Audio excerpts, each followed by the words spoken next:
Hello and welcome to NTD News Today. I'm Evelyn Lee, and here are today's top stories. Thanksgiving wouldn't be the same without the Macy's Thanksgiving Day Parade. Today was the first time the parade was open to the public since the pandemic started, and NTD attended the event. U.S. troops in South Korea are serving up a Thanksgiving feast. Far away from home, they're celebrating the holiday as one big family. Back on home soil, families across the U.S. are coming together for Thanksgiving as well. And a group of charities in Los Angeles are helping make sure every family gets a feast. They're launching free food drives to help those in need. A member of the Squad defending a bill to get rid of federal prisons. What's the reason? And are lawmakers on board? The auto manufacturing industry continues to struggle amid the pandemic.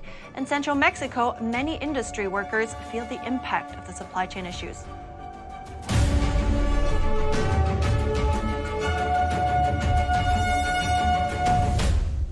People came out to celebrate Thanksgiving in New York this morning with the Macy's Thanksgiving Day Parade. 15 giant balloon characters and over 800 clowns came out to celebrate too. NTD's Jason Perry takes us there. Happy Thanksgiving, everyone. I'm here at the 95th annual Macy's Thanksgiving Day Parade. This is the first time the parade has been open to the public since the pandemic started. So we spoke to some people here to see what's their favorite part of this iconic parade. So what's your favorite part about the parade? Definitely the last part when I get to see Santa. Okay. And what about you? I like seeing the clowns. Yeah. Yoda, waiting for Yoda. The clowns. Excited for Jordan Fisher. Oh, yeah. Chris. And so what's your favorite part of the parade? James, what was your favorite part of the parade? All of them. Oh. And since today is Thanksgiving, we also spoke to some people to see what their plans are for today's big meal. Yeah, so we're just here just enjoying the day, enjoying the nice weather, and the warmed up a little bit. So, yeah, we're going to kind of wing it for today. And what are your plans for today? I'm going to my aunt's house. We're doing a big party, playing football, all of it. We'll be partying until 2 a.m. So I like, the Japanese animation stuff, the Yu-Gi-Oh! I like the Pokemon stuff is doing pretty good. So, yeah, absolutely, yeah. Better, and here comes Smokey doing a little turn, it looks like. Yeah. And Smokey the Bear just had a little hang up on this pole. One of the strings got caught on the pole right here, and they tried to fix it for a little bit, but they decided just to cut the string and keep on going. Many people are waiting to see Baby Yoda, who will make its debut in this year's event. Jason Perry, NTD News, New York. And 2 New York City police officers were shot and wounded by a suspect sitting on a stoop. The police commissioner gave details from the hospital where both the officers and suspect were taken. And they immediately encounter this individual who's sitting on the front stoop of the building. Within seconds, they are in a gun battle. You have the female police officer that has approximately 1 year with the force, is immediately struck in the right arm in this section right here. Our second officer is struck. Here's his duty shirt. Here is the bullet hole that enters in his right armpit area, and he's sitting in the hospital bed right now. The bullet comes out his left chest, within inches, obviously, of a much different outcome. Both officers are military veterans. They're expected to make a full recovery. The shooter was taken to the hospital, has undergone surgery, and is also expected to recover. The police commissioner said both the officers and the suspect were taken to the same hospital. He also said the recovered gun was reported stolen last year in Georgia. This Thanksgiving marks the beginning of the busiest holiday travel season since the pandemic struck in March 2020. And more people have become confident enough to travel as the pandemic continues. NTD's Andrew Thomas reports. Passengers waited to board an Amtrak train at Washington, D.C.'s Union Station on Wednesday. Some said they felt comfortable leaving town for Thanksgiving this year, as rising vaccination rates in the United States have made people more confident to travel.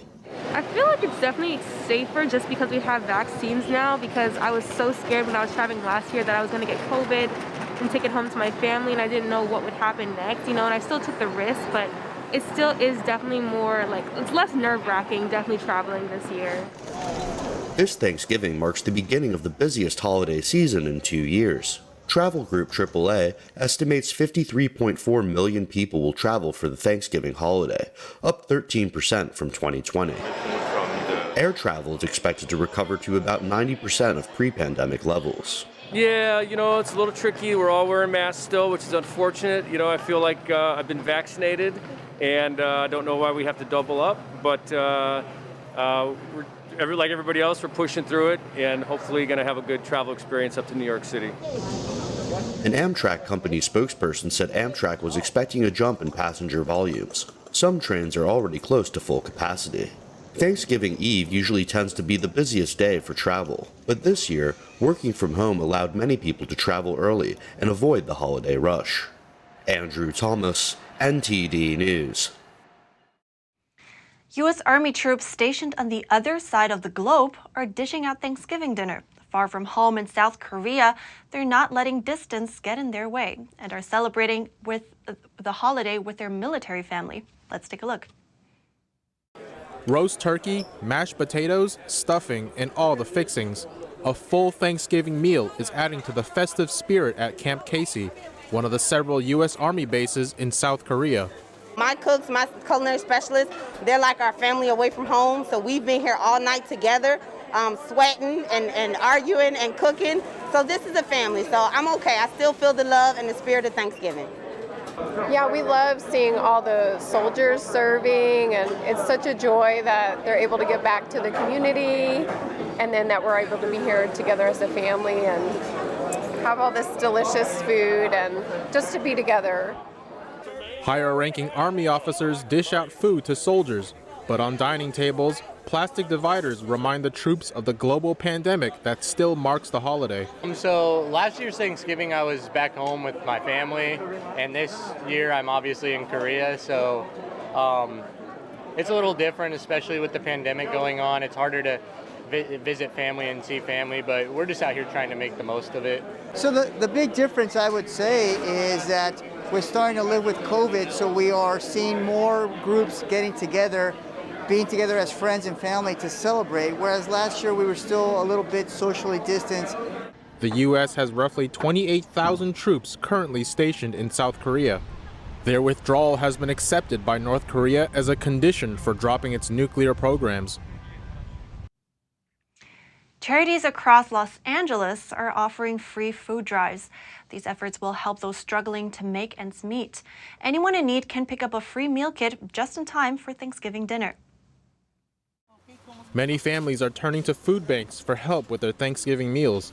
We have brought food kits today where a family of 4 would be able to come and pick up food resources where they will have about 60 to 70 pounds of a combination of dry, shelf-stable items as well as fresh produce. And again, it's designed for a family of 4 to last about 7 days. The Los Angeles Regional Food Bank and its partners now serve 900,000 people a day, triple the number from before the pandemic. Food insecurity in Los Angeles County is unfortunately a very real problem before the pandemic, and the pandemic has exacerbated those already vulnerable to food insecurity. And with Thanksgiving approaching this week, we are seeing a lot more families that are turning to the food bank as well as our partner agencies for food assistance this time of year. Another organization that's hoping to spread some Thanksgiving joy in LA is called People Assisting the Homeless, or PATH. Volunteers are preparing holiday food bags, and each include a voucher for a free Thanksgiving turkey. So we're here today at PATH, and like every year, we're putting together Thanksgiving meal kits with donations from our community partners. Anything you would find in a Thanksgiving table, including green beans, corn, stuffing, as well as a gift card to buy a turkey is available to all of our families and people who are receiving the bags. The charity says many are taking advantage of the extra help. The demand this year is high. We know people are still recovering from COVID. But the demand for, a healthy meal is always high. So as an organization, we do everything we can to make sure food is accessible to the people we serve. The charity aims to make sure all families can enjoy a Thanksgiving meal. And as people across the nation gather around the Thanksgiving dinner table, everyone can reflect on what they are grateful for. NTD's Cynthia Kai asked locals in California to share what they'll be feeling thankful for this holiday season. Thanksgiving is a day traditionally meant for celebrating the harvest and blessings of the past year. As we count our blessings, some Californians shared what they are most thankful for this year. I'm thankful for a good life in general, good kids, good family, and good job. So I'm so grateful. I'm right here in front of Costco buying food, and it just feels everything that I buy that I, just thank God for, to be able to, go to family and have this get together and feast, which a lot of people are, not able to. Many people say they're grateful for their families. I think I'm actually most thankful for family, obviously. It's been really tough in the last year or so with the pandemic, getting together with family or just having normal family gatherings. So I'm thankful that everybody's healthy. We're all starting to get together again, seeing family, and, the health of my daughter, my wife, it's very important. My mom. I still have my mom, and she's doing okay. None of my family got really sick. I'm thankful as well that we can all get together and that the kids can go back to school, and that's been very good. I'm very thankful for that. Some shared some of their family traditions. Our yay sets up this entire table with candy everywhere, so I kind of look forward to eating all the candy off the table. I really like how we all gather around, and we usually sometimes will just talk about how we feel, and we usually have turkey and some jellies. Cranberry. Cranberry jelly. My parents and I, we usually go to this one place, and it's kind of like a beach in the San Francisco area, and spend a day there, picnic. Just as our Bay Area local said, there's much to be thankful for this holiday season. From our whole California team, we wish you a happy Thanksgiving.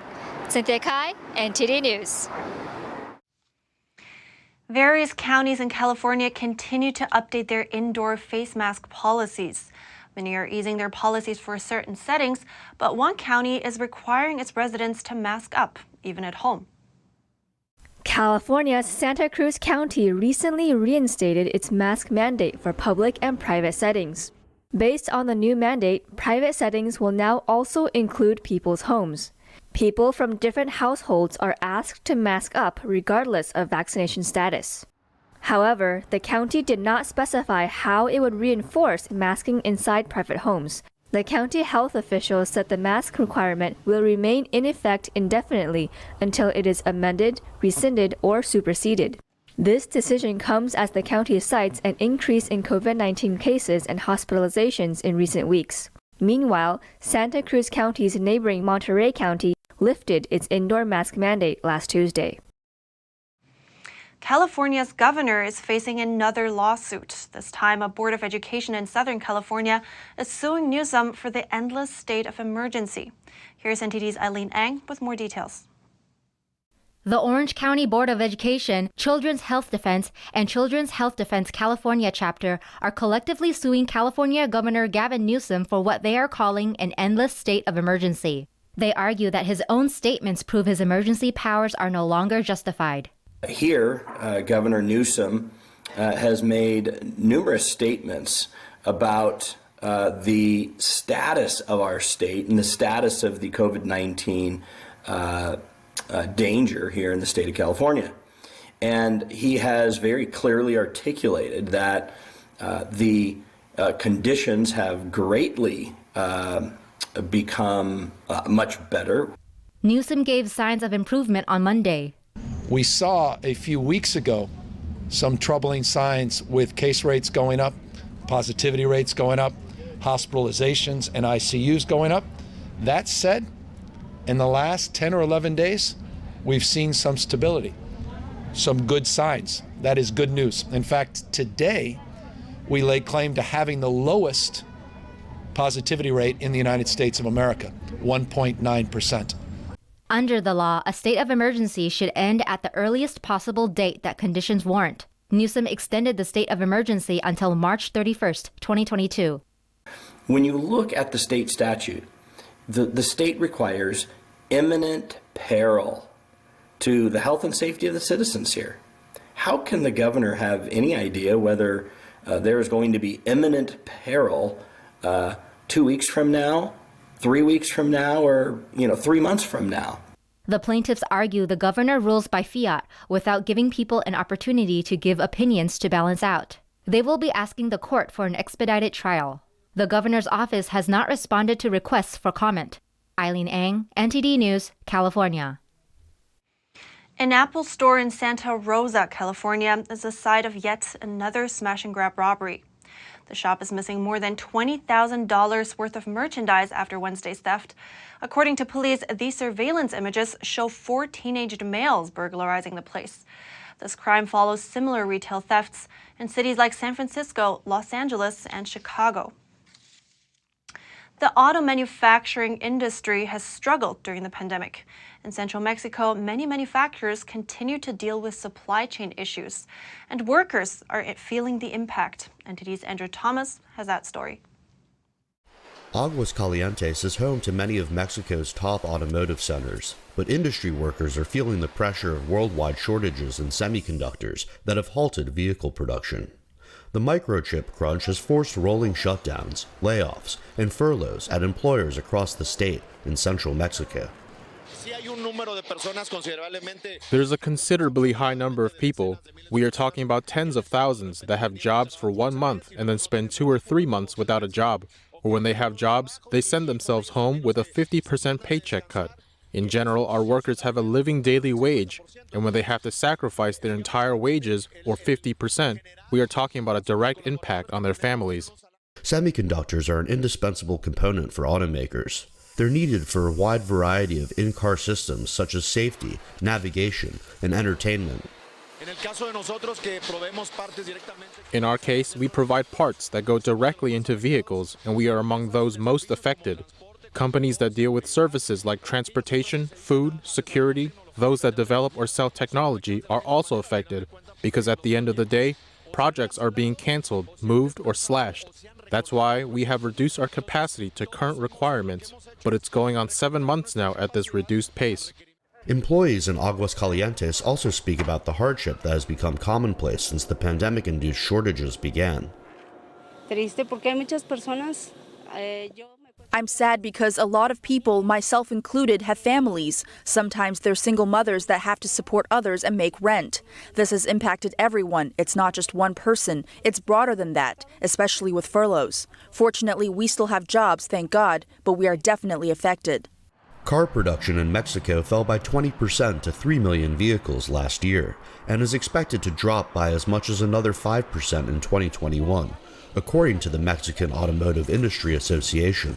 But some within the industry believe the auto manufacturing business is not over the hill yet. Andrew Thomas, NTD News. Thousands of migrants in Mexico are set to quit their U.S.-bound Caravan in exchange for Mexican visas. That's according to officials who on Tuesday night said the migrants accepted a proposal to, quote, begin the process that will allow them to regularize their legal status in Mexico. Haitian migrant Dunel Sinias said he was glad to soon be able to work. We are happy and content. Thank God they will give us papers, a Mexican visa to go to another city and support our family. Thank you very much. The Caravan is one of 2 large groups of migrants, many from Central America and the Caribbean, that left the southern city of Tapachula in recent weeks en route to the U.S. border. The Caravan organizer told Reuters most of the migrants accepted the government offer and that officials would eventually bus them out of Chiapas and into other Mexican states. But some migrants said waiting for change has been rough. We have been here for 5 days lying on the floor, women, men, children, sick people, with the supposed promise that they were going to give us a document to be able to transit and finish the procedures we have started in other states. Everything has been a lie. The immigration officials give us no answer and the government says nothing. A Mexican migration official told Reuters that an earlier group of migrants from Haiti and Honduras were taken to another state, some 620 miles away on Tuesday. Washington has urged Mexico to keep migrants in check as the number of people stopped while attempting to cross the U.S. border has more than doubled this year.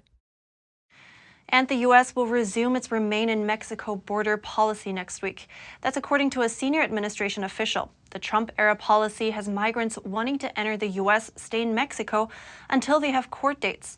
Biden had ended the strategy, but a judge says his administration did so improperly and ruled that it should resume, at least for now. A major union and 3 large automakers say they've agreed not to mandate the COVID-19 vaccination for workers. It comes after Biden's vaccine mandate for private companies was defeated in court. Ford, General Motors, and Stellantis are asking members of the United Auto Workers Union to share their vaccination status, but they're not mandating that workers get vaccinated. In a statement, the 4 parties say they are encouraging vaccination but not forcing it. They formed what they call a COVID-19 Joint Task Force to deal with CCP virus matters. The task force is requiring all workers to wear masks. All 3 automakers have factories in Michigan. That's where COVID-19 metrics have jumped to the highest in the nation in recent weeks. The United Auto Workers Union represents some 400,000 members. President Biden is nominating Shalanda Young to lead the Office of Management and Budget, OMB. His pick for Young's deputy is Nani Coloretti. Shalanda Young and Nani Coloretti are 2 of the most experienced, qualified people to lead OMB. Each has been confirmed before by the United States Senate with strong bipartisan support. And I urge the Senate to swiftly confirm them again so they can lead OMB at this important time. Young has served as acting director of the office for much of the year. Biden's first nominee for the director's position, Neera Tanden, faced bipartisan criticism for her previous attacks on lawmakers. She ultimately withdrew from consideration. The agency helps the president develop an annual budget and monitors how tax dollars are spent. Progressive lawmaker Rashida Tlaib wants to abolish federal prisons, and now she's defending a bill about it, which she first endorsed last year during a wave of anti-police sentiment. NTD's Jessica Beatty has the latest. Progressive lawmaker Rashida Tlaib recently defended a proposed bill that would empty federal prisons over 10 years. Axios' Jonathan Swan asked her if she wrestled with the potential downsides. I think that everyone's like, oh my God, we're going to just release everybody. That's not what I'm Yeah, but did you see how many people are mentally ill that are in prison right now? No, I know, but the act that you endorsed actually says release everyone. A National Research Council study found that 10 to 25% of federal prisoners suffer from major mental issues like schizophrenia, but the proposal would release everyone. Republican Senator Lindsey Graham blasting the bill on Twitter, comparing it to the beginning of the French Revolution, which kicked off a decade of mob violence and executions. The proposal is unpopular with many Democrats, including President Biden. The president does not support abolishing prisons. He does not support defunding the police. He thinks measures like that will make us less safe, and he would not support legislation that includes it. What he does support is effective and accountable community policing and a fair justice system. Defunding the police is also unpopular among many Democrats and the Black Caucus. Given the wide bipartisan opposition, Tlaib's bill is unlikely to get far, even in a Democratic Congress.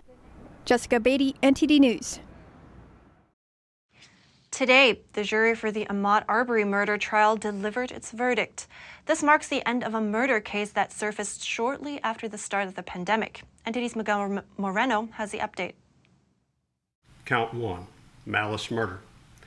We, the jury, find the defendant, Travis McMichael, guilty. Travis McMichael, Greg McMichael, and William Roddy Bryan were convicted of murdering Ahmaud Arbery in 2020. All defendants faced the same 9 charges, which included multiple felony murder charges. Only Travis was convicted of all 9. Ashley Merchant, a Georgia attorney with 20 years of experience, tells me the sentence is what matters. So Travis McMichael was convicted of malice murder. No one else was. Why do you think that is, and what is malice murder? So I think he is convicted of that because he's the one that actually fired the weapon. And so what the state has to prove for a malice murder conviction is that there was some intent, so that he actually meant to kill Mr. Arbery. So that's what the jury had to find there. The other two co-defendants, because they didn't have any intent to kill, I think it's the right verdict for them not to be found guilty of malice murder. But practically speaking, it doesn't really matter.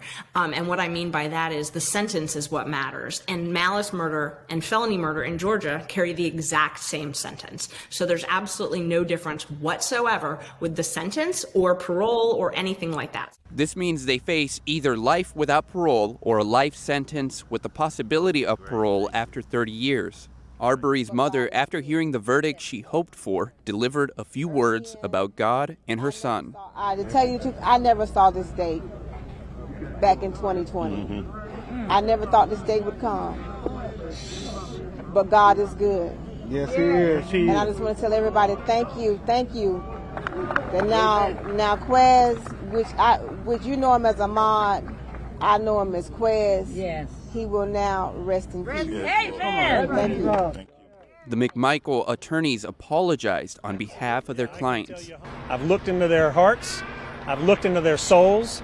I've had very deep conversations with them that stem back to their childhood and their upbringing. And I can tell you, honestly, these men are sorry for what happened to Ahmaud Arbery. They are sorry that he is dead. They are sorry for the tragedy that happened because of the choices that they made to go out there and try to stop him. Attorney Merchant told me the judge will next pronounce sentences for each defendant, but it's unclear when that'll happen. Miguel Moreno, NTD News. People across the country and abroad are donating to help victims of last week's Christmas parade attack. As of this morning, they've given over $1.5 million to the cause. Several GoFundMe campaigns collected the funds, while a campaign on GiveSendGo raised another $1,200. The money will go toward injured victims' medical care and to the families of the 6 who died. They were killed by a driver who drove an SUV into a parade in Waukesha, Wisconsin, Sunday. The driver was identified as Daryl Brooks. He was arrested, charged, and is being held on a $5 million bail. Documents indicate the attack was intentional. Brooks did not speak during his first court appearance and has not posted bail. His next hearing is scheduled for January 14th. And up next, preparing to mail something or shop online this holiday season? The U.S. Postal Service is working to get everything delivered on time. They say they've learned from last year. And Black Friday shopping has experts predicting a record-breaking holiday shopping season, even though consumers have to contend with supply chain issues. That and more on NTD News.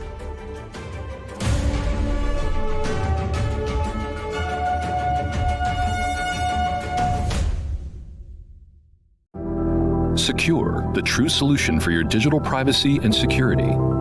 Secure is a private and secure messaging and email solution hosted in Switzerland, using military-grade encryption and Swiss privacy laws, giving you true privacy. Secure is 100% private and does not collect or sell any of your personal data. Secure's Helix technology connects you securely to our Swiss servers without the need of a VPN, guaranteeing privacy and security for all your communications. Secure Messenger doesn't require your phone number or any personal data that hackers target. Chat by Invites allows you to chat privately and securely with anyone outside of your secure network without the need for others to download Secure. Secure Send offers you a private and secure way to email anyone outside of Secure. You won't find this level of privacy or security on any other email or instant messaging application. Visit secure.com. Regain and protect your privacy today. Hello, I'm Mike Lindell. Cancel culture has not only affected myself and MyPillow, but millions of you out there. Before all this started, I had already written in my memoir, I dedicate this book to anyone that's looking for hope. Well, right now, we're all looking for hope. I believe that my story is going to bring inspiration and hope to everyone. By the time you're done reading my book, you will believe that with God, all things are possible. To thank you all for your support, I'm offering some of my best prices ever on MyPillow products, including this exclusive bundle. You get my book and these 5 MyPillows. They all have beautiful scenes and verses from the Bible, such as Isaiah 41:10. Do not fear, for I am with you. This 6-pack bundle is ready regularly $219. Now it's just $99.98 and free shipping with your promo code. Go to mypillow.com and use the promo code on your screen or call the 1-800 number below. Thank you and God bless.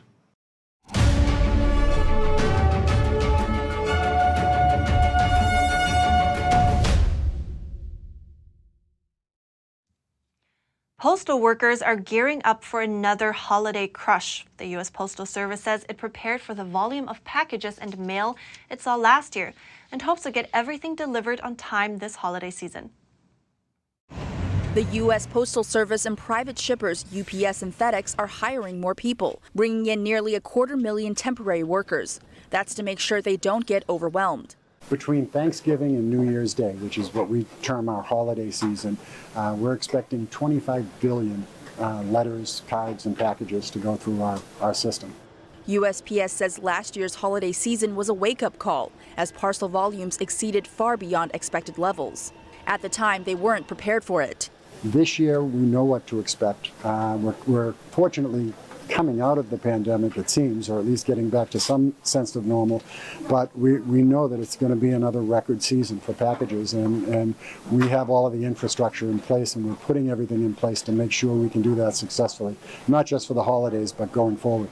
Postal Service executives say the USPS is prepared to get everything delivered this year. They added 40 new annexes at key locations and altogether about 7.5 million square feet of space across the country. We've got 112 new parcel sorting machines that are either installed or going to be. I believe there's 102 of them in place as of this morning, but new ones going in every week, and we'll have all of those ready for the holiday season. And we're looking to put on another 40,000 people just for the holidays, and many of them, again, will stay with us long term after the holidays also. Despite the shipping upgrades, low product inventories, port disruptions, and supply chain holdups are still causing uncertainty for holiday shoppers. And the post-Thanksgiving holiday shopping spree is already underway, with more people starting their shopping early this year. And the National Retail Federation, Amazon, and experts are all predicting a record-breaking holiday shopping season. A bigger and earlier Black Friday shopping frenzy. According to the National Retail Federation, nearly 2 million more people than last year will shop from Thanksgiving Day through Cyber Monday. We almost think of Thanksgiving now as the halfway point rather than the kickoff. A survey from the NRF finds many shoppers started holiday shopping early, citing concerns about supply chain issues, inventory, and high demand. Almost half of shoppers started browsing and buying before November this year. For reference, that's up from 42% last year. And shoppers are expected to spend a record amount. The NRF says consumers may spend an average of about $1,000 this holiday season. One of the largest online retailers, Amazon, is also expecting big numbers. Black Friday and Cyber Monday have always been big days for Amazon, so we think this year is going to be even bigger. Experts say higher consumer confidence means more people will be likely hitting the stores in person. On Black Friday, the NRF survey found 64% are likely to shop in stores. That's up from 51% last year when COVID-19 worries kept many people at home. People like going to stores when they're buying gifts. They like to touch and feel product, see it. And for many people hitting the mall this weekend, experts say the day after Thanksgiving could be more like Bleak Friday, with some products hard to find and prices rising. The best tip, if you see what you want, buy it now. Buy it. Definitely. Buy it now. Before you head out to do your holiday shopping, though, check store hours. Several retailers have announced changes to their holiday schedule. Some get them early and some get them late. Christmas trees are a hot topic this holiday as supply is lower than usual and prices have gone up. NTD's Phil Zoe has more from a Christmas tree market in New York. Right in the heart of Manhattan, in front of Chelsea Market, a Christmas tree supplier is setting up shop. Kind of imperative that people get their trees now. It's a good idea. I spoke to Bradley from AA Christmas Trees. He says prices have gone up 20 to 30%. The people are seeing higher prices, and there is a shorter supply. Come sooner, order earlier online or in person, because we can't really guarantee total replenishment of stock the closer we get to Christmas. The American Christmas Tree Association says problems like not having enough workers and transportation issues are causing delays everywhere. Supplies are limited across the country. Suppliers up and down the East Coast and in Canada are all kind of in the same situation. At this Christmas tree shop, they only sell the popular Fraser fir Christmas trees, from your little guys to the giant 10-footers. They're used to a slightly warmer temperature, and we know New York City apartments get really hot in the wintertime. Costs range from $65 to around $500. No time to waste, I decided to cut and prepare my own tree. Take it out, spin it.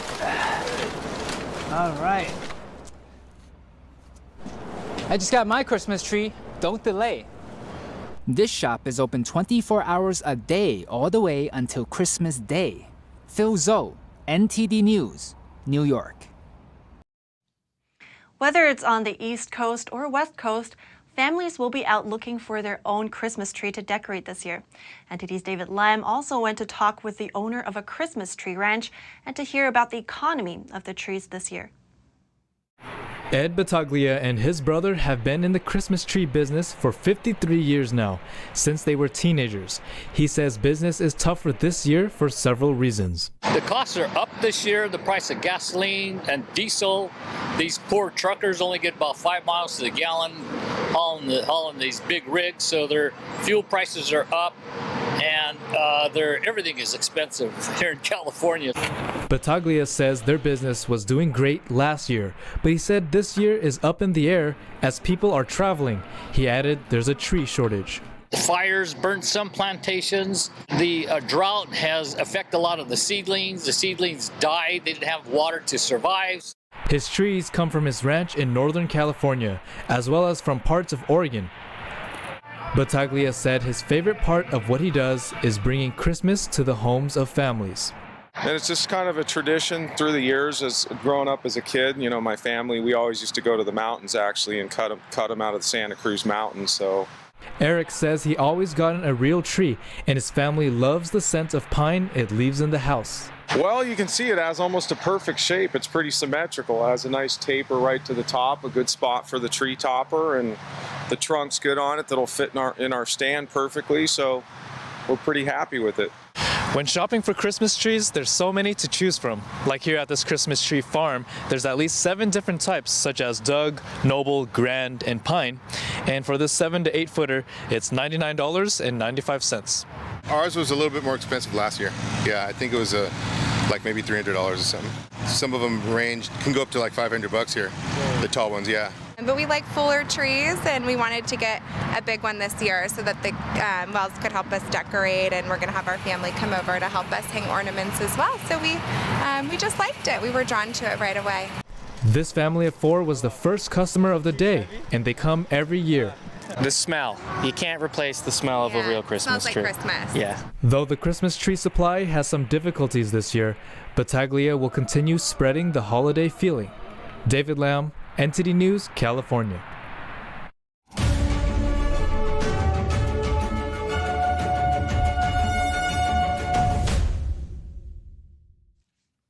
The CEO of JPMorgan cracked a joke about the Chinese Communist Party, but the fallout soon led him to issue an apology. NTD's Tiffany Meyer has more.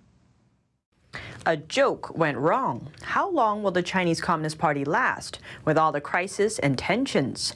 JPMorgan Chase CEO Jamie Dimon quipped that it likely wouldn't outlive his bank.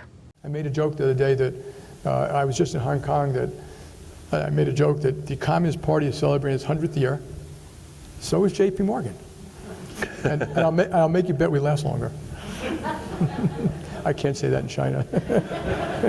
They probably are listening anyway. Dimon made the claim on Tuesday in a college panel discussion about the bank's China business. JPMorgan has been operating in China since 1921, the same year the Communist Party was founded there. This year, both JPMorgan and the CCP are celebrating their 100th anniversary. But will China see the funny side? Probably not. On Wednesday, the Chinese Foreign Ministry condemned the comment, saying, "Is it really necessary?" And Dimon backtracked. In a statement from the bank the same day, he said he regretted his remark. How did Dimon view China in the past? He once said, "China is one of the world's biggest opportunities."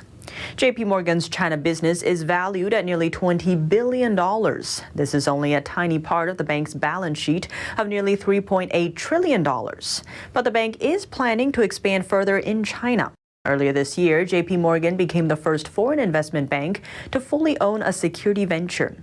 Before that, all foreign financial institutions were required to have a Chinese partner. JPMorgan is known to have close ties with the ruling party in China, especially through its Sons and Daughters program. Between 2006 and 2013, JPMorgan hired about 100 interns and full-time employees with special backgrounds. Most of them were sons and daughters of Chinese high-level officials. Most of them were unqualified, but it was an important part of the bank's efforts to build relationships in China and win lucrative business. U.S. authorities described the program as corruption, plain and simple, and said it was corruptly influencing government officials. In 2016, JPMorgan got a $264 million fine. Italy's Prime Minister Mario Draghi has vetoed a Chinese company's takeover attempt in the country. This is the third time since his government took office in February. That's according to a Hong Kong filing by the rebuffed group, Zhejiang Jingshen Mechanical. The government was concerned a takeover of Applied Materials screen printing equipment business in Italy could have had consequences in the semiconductor sector. Italy reserves the right to use anti-takeover legislation to ward off undesired bids in industries deemed of strategic importance. Rome has stopped foreign interests in Italy 5 times since 2012, when its laws gave its government the power to do so. 4 of those episodes turned away Chinese bids. There is unrest in the South Pacific on a small cluster of islands called the Solomon Islands. And today, its closest neighboring power, Australia, said it's sending help. More than 100 police and military personnel will assist the government as a second day of protest ensues there. Protesters in the capital Honiara defied a government-imposed lockdown on Thursday and took to the streets for a second day in a row. Buildings were set ablaze, while many stores were reportedly looted. Video obtained by Reuters showed people hurling objects on the streets. Australian Prime Minister Scott Morrison said the island's leader had requested Canberra's assistance, which was quickly approved.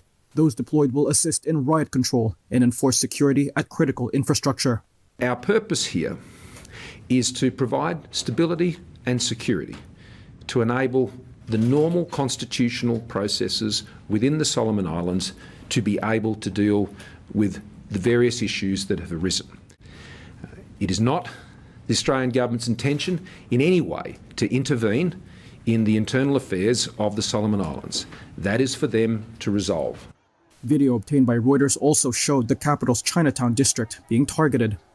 Many of the protesters hail from the province of Malaita, which has clashed with the government over its decision to cut ties with Taiwan 2 years ago, while establishing formal ties with China. Malaita, the country's most populous island, had rejected the change in diplomatic ties, instead aligning itself with the United States and calling for its own independence. The national government, however, has dismissed those calls. Both Beijing and Washington have sought Pacific allies in order to amass influence in the region. And still to come, Germany is toughening up its rules for those who haven't gotten the jab. This as a new pandemic wave sweeps the country. And Sweden's new prime minister quits hours after taking the position. She resigned after a fracture in a government alliance over a finance bill. More on that in just a moment here on NTD News.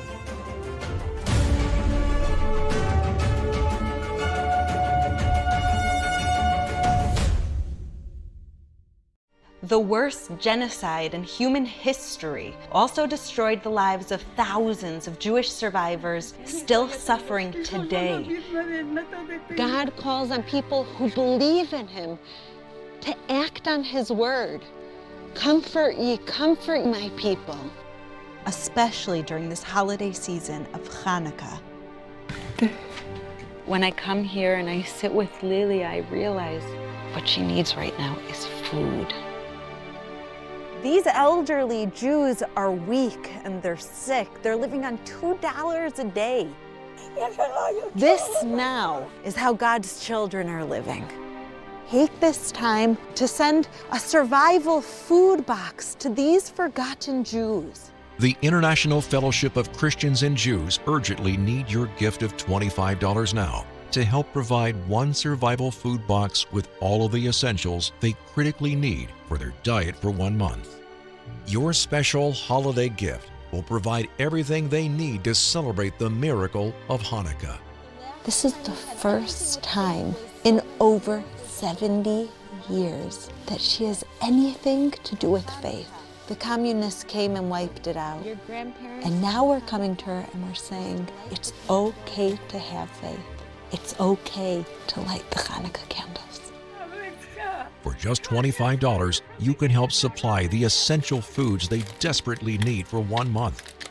For over 35 years, this trusted ministry has given Christians like me a way to tangibly bless Jewish people who are in need throughout the world. God tells us to take care of them, to feed the hungry. And I pray Holocaust survivors will be given the basic needs that they so desperately pray for to survive.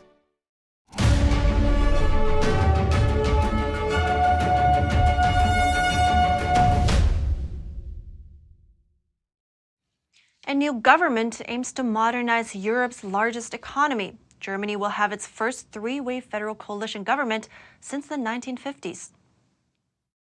This will be the first three-way federal coalition government for Germany since the 1950s and brings an end to 16 years of Merkel-led conservative government, marking a new era for relations with Europe and the rest of the world.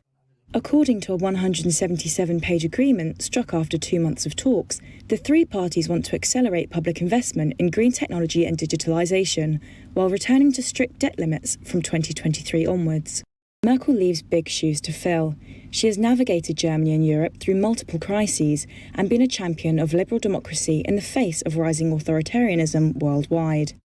Her critics say she has managed rather than solved problems and leaves her successor tough decisions on many fronts. The alliance, named a traffic light coalition after the three parties' respective colours, has a majority in the lower house of parliament and hopes the government will be sworn in early next month after the parties ratify the coalition pact. It faces immediate challenges, with Germany reeling from the global health crisis and Europe grappling with the fallout from Brexit and a crisis on the EU's borders with Belarus. Germany is also battling a fourth wave of the pandemic. As cases rise to new highs, the country announced tighter curbs on those who have not been vaccinated. As of Wednesday, a set of so-called 3G rules came into force in railway systems across Germany. That means passengers must provide proof of vaccination, recovery, or have up-to-date test results. Otherwise, they'll have to get off the train. On the next station, I will go out and looking for where I can do the test. Aside from public transport, random checks are also done in cafes and Christmas markets, among other public places. On top of those checks, Germany's health ministry proposed vaccine mandates for workers in nursing homes and clinics starting next January. Support is growing for that decision. Well, I'm in favor of mandatory vaccinations, especially for the care sector or people who work with those in need of protection. I can imagine that there will be a split in public opinion, but we will see. I have trust in the people that they understand what's going on and that we simply have to manage it. Wednesday's data showed around 66,000 new infections in Germany, with some 300 more deaths due to the virus. That figure brings the country's total death toll over the 100,000 mark. The newly elected Prime Minister of Sweden resigned on Wednesday, less than 12 hours after taking office. Magdalena Andersson, the country's first female leader, led a government ruled by a two-party minority coalition. But an early fracture in that alliance caused her to step down. This morning, I was elected Prime Minister by Parliament to form a coalition government with representatives for the Social Democrats and the Green Party. The Green Party has now announced that they no longer want to be part of the government.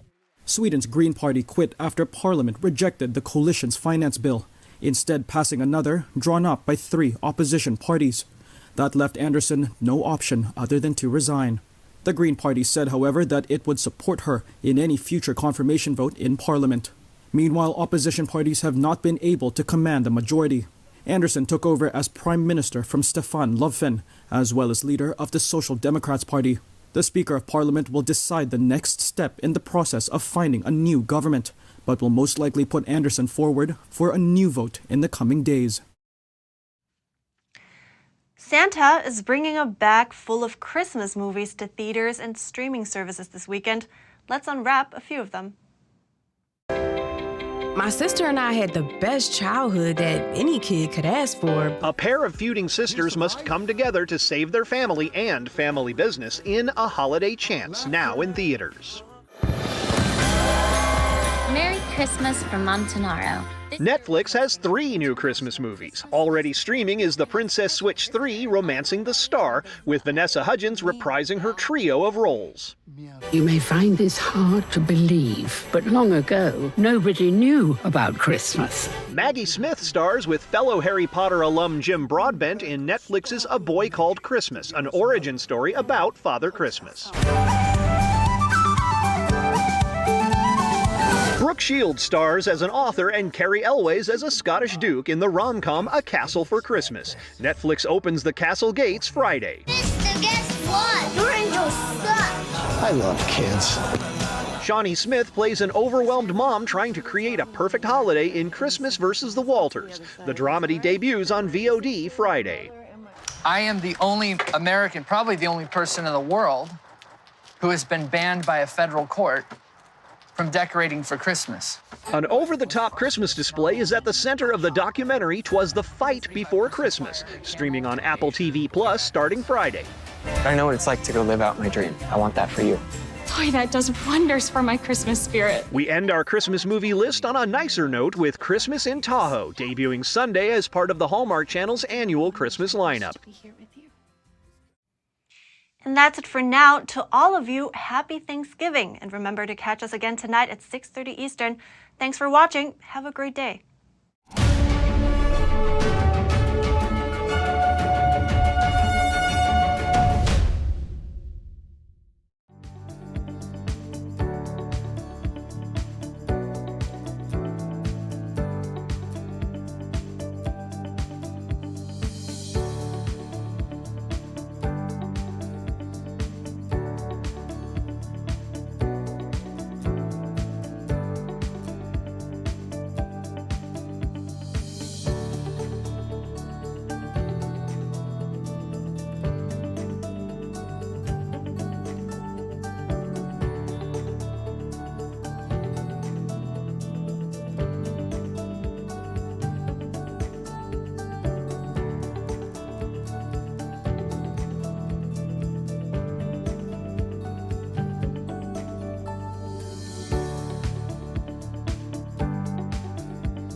Thanks for watching us on YouTube. Did you know YouTube only keeps selective videos on its platform? So if you want to make sure you get the full picture, just subscribe to our newsletter.